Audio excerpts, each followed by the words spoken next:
There's nothing quite like stepping out your back door on a misty morning and feeling the garden wrap itself around you like a well-worn shawl. The air carries a quiet promise, something alive and steady that eases the knot between your shoulders before you've even reached for the trowel. I've noticed it most strongly when certain plants settle in close to the house, the ones grandmothers across Europe and the old homesteads of America kept near doorways and windowsills. They weren't just pretty or useful for the kitchen.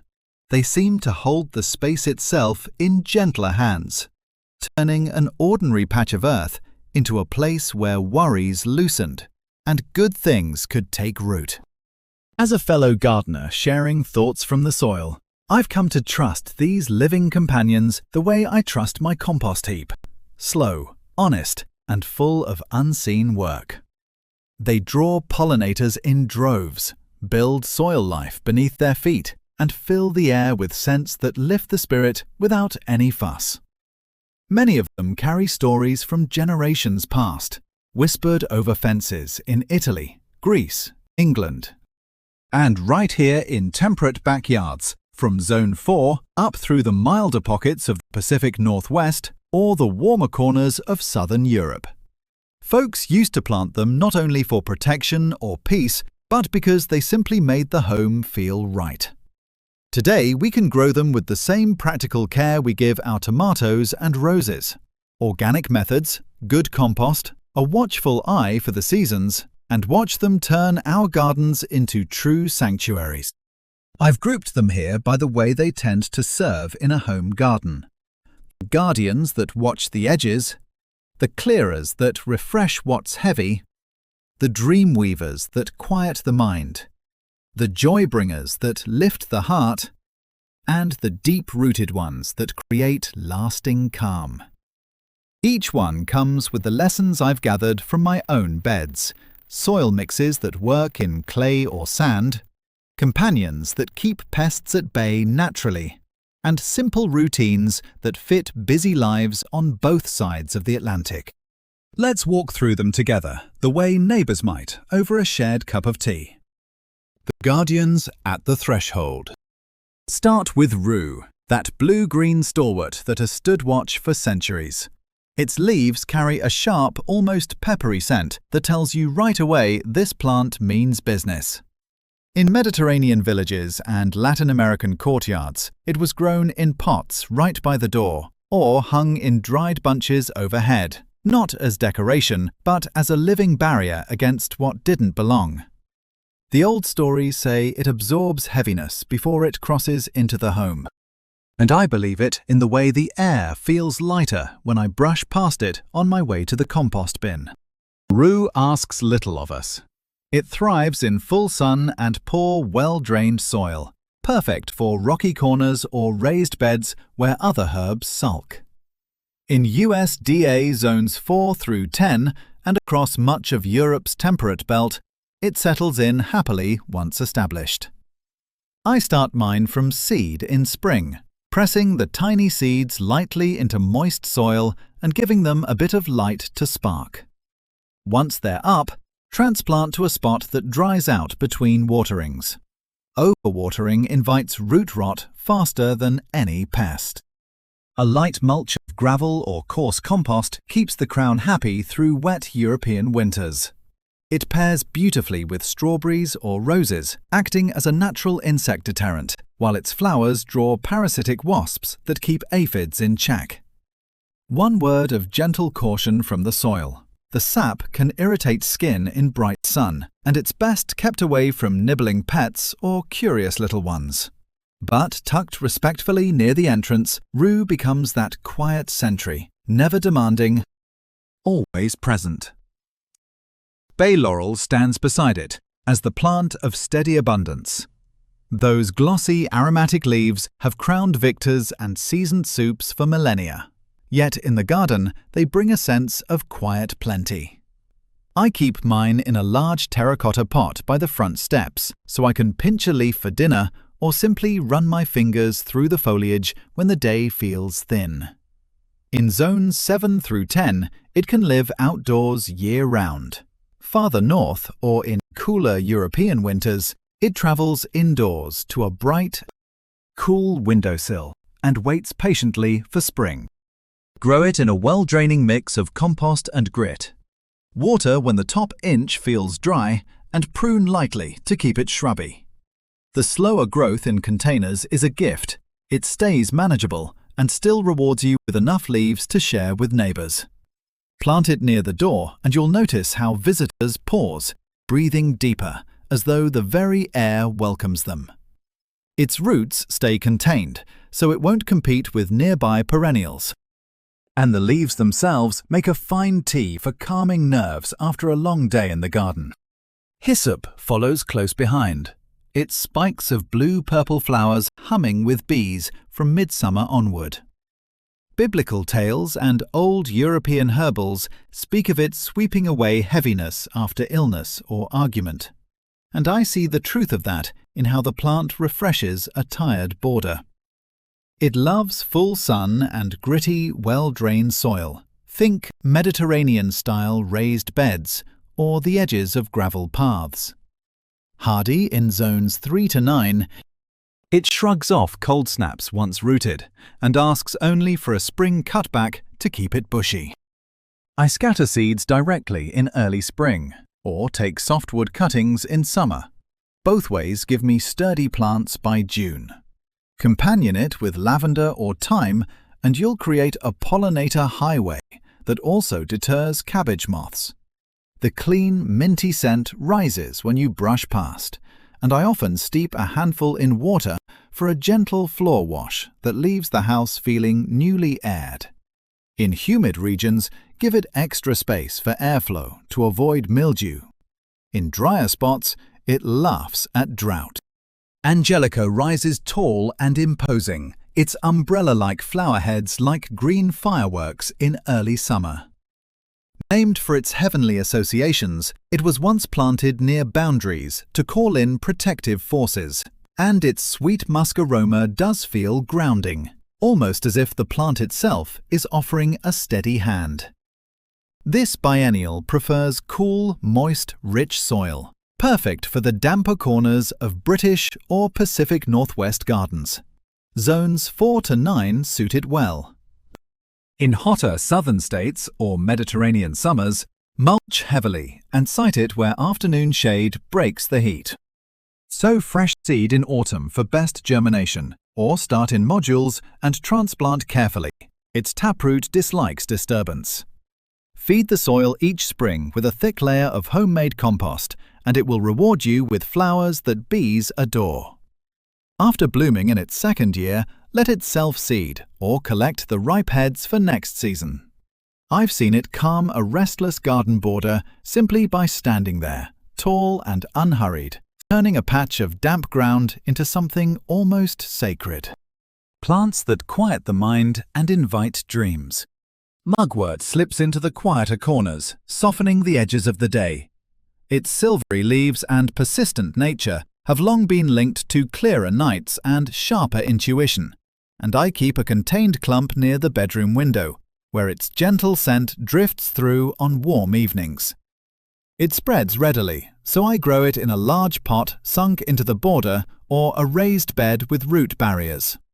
Full sun to light shade and ordinary garden soil suit it. Zones 3 to 8 cover most of our climates. Cut it back hard in autumn and it returns vigorous each spring. The dried leaves make lovely sachets for pillows, but even the living plant seems to thin the chatter of daily worries. Pair it with yarrow for a soft, feathery contrast that also supports beneficial insects. Just remember, it can be invasive in loose soil. Give it boundaries and it will behave like a thoughtful neighbor. Scented geraniums. Those rose-scented beauties with their soft, textured leaves bring heart-centered calm without demanding much. While true roses can be finicky, these pelargoniums thrive on a sunny windowsill or patio in summer and forgive the occasional missed watering. Their leaves release fragrance at the lightest touch, turning a tense moment into something softer. Grow them in bright light with gritty compost. They overwinter happily indoors in cooler zones or in mild coastal gardens. I brush the foliage before stepping inside after a difficult day, and the rose-like scent seems to ease the shoulders. Tuck leaves into bathwater or under pillow slips for gentle rest. They make fine companions to herbs in pots and draw the occasional curious bee. In humid summers, ensure good airflow to prevent rust, otherwise they ask almost nothing. The joy bringers that lift the everyday. Lemon verbena arrives like a bright note on a cloudy afternoon. Its intensely lemony leaves release optimism with every brush, and I've watched it transform a tired patio into a place people linger. Grow it in full sun in a large container filled with rich, well-drained potting mix. Zones 8 and warmer let it stay outdoors. Elsewhere, bring it in before frost and keep it in a cool, bright spot through winter. Water when the soil dries an inch down and pinch the tips regularly for bushiness. The tea made from fresh leaves is a simple pleasure after weeding, and the plant itself seems to radiate fresh starts. It pairs well with scented geraniums in a mixed pot, creating a sensory corner that lifts spirits even on grey European days or in the variable springs of the American Midwest. Jasmine, especially the hardy types like Jasminum officinale, drapes windows with sweet, heady blooms that turn twilight into something magical. Its fragrance has long been linked to harmony and gentle joy, and I train mine along a south-facing trellis where the scent drifts into the living room. In zones 7 and up, it survives outdoors with winter protection. In colder spots, choose a container and shelter it indoors. Plant in fertile, moist but well-drained soil and prune after flowering to keep it tidy. The blooms feed night pollinators, and the vine itself softens hard edges of fences or walls. In humid areas, watch for spider mites with a neem spray. Otherwise, it rewards patience with clouds of heavenly scent. Gardenia offers creamy white flowers and a scent that feels like pure sanctuary. It can be particular, acidic soil, consistent moisture without sogginess, and protection from cold. But the effort pays off in a plant that turns a room or sheltered patio into a refuge. In warmer zones 8 to 11, it grows outdoors. Elsewhere, a bright conservatory or south window works wonders. Mulch with pine needles to hold acidity and feed lightly with organic fertilizer in spring. The challenge of growing it becomes part of the devotion, much like tending any relationship with the living world. When those blooms open, the air itself feels purified and peaceful. The deep-rooted ones that anchor peace. Linden, the peace tree of old European villages, brings a maternal calm few other plants match. Its heart-shaped leaves and honey-scented flowers have welcomed gatherings under their branches for centuries. Plant a young tree or dwarf variety in moist, fertile soil in zones 3 to 7. It tolerates urban pollution and clay once established. Water deeply in dry spells the first few years, then let it settle into its role as garden elder. Bees adore the summer blooms, and the whole tree seems to exhale patience. Even a small specimen near a seating area changes the feel of family gatherings. Voices soften, tempers cool. Prune lightly in winter to shape, and enjoy the leaves in tea for a gentle calm. Hawthorn hedges or specimen trees stand as fierce yet nurturing guardians. Their thorns speak of boundaries, their flowers and berries of nourishment. Native to much of Europe and hardy in zones 4 to 8, they thrive in ordinary garden soil and full sun to light shade. Plant them at property corners or flanking driveways where their protective presence can spread. They support wildlife through every season. Birds feast on haws, insects shelter in the branches. A slow-growing dwarf variety works in larger pots for smaller spaces. Respect the thorns and the tree returns the favor with steadfast protection. Yarrow brings warrior steadiness in a feathery, easygoing package. Its flat flower heads in white or soft colors have been carried for courage and boundary keeping since ancient times. It grows almost anywhere. Poor soil, full sun, zones 3 to 9, and self-seeds gently once happy. I scatter it in meadow-style borders where it supports beneficial insects and cuts down on watering needs. Harvest a few stems for drying or use fresh in garden sprays to strengthen neighboring plants. After tough seasons, it reminds the garden and the gardener that strength returns with time and good soil. Frankincense trees are rarer in our temperate gardens, yet those who can offer them a warm, bright indoor spot or greenhouse in zones 9 to 11 watch them create temple-like quiet. Slow-growing and precious, they ask for excellent drainage, bright light, and minimal water once established. The resin and living presence elevate any meditation corner. For most of us, they become cherished houseplants that teach patience and reverence. Vervain closes the circle as the modest holy herb of meadows and old lore. Its small purple spikes appear in summer, and the plant itself carries centuries of blessing and cleansing traditions. Grow it in sunny, well-drained spots in zones 4 to 8. It tolerates poor soil and self-seeds modestly. I tuck it near entrances and use the flowering tops in simple home bundles or teas. It asks only for respect and a little space, returning with quiet holiness that sanctifies the ordinary. In the end, these plants don't demand grand rituals or perfect conditions. They ask for good compost, honest attention, and the same patience the soil shows us every season. Plant 1 or 2 this spring, perhaps rue by the door or linden in the corner, and notice how the garden begins to feel more like sanctuary than chore.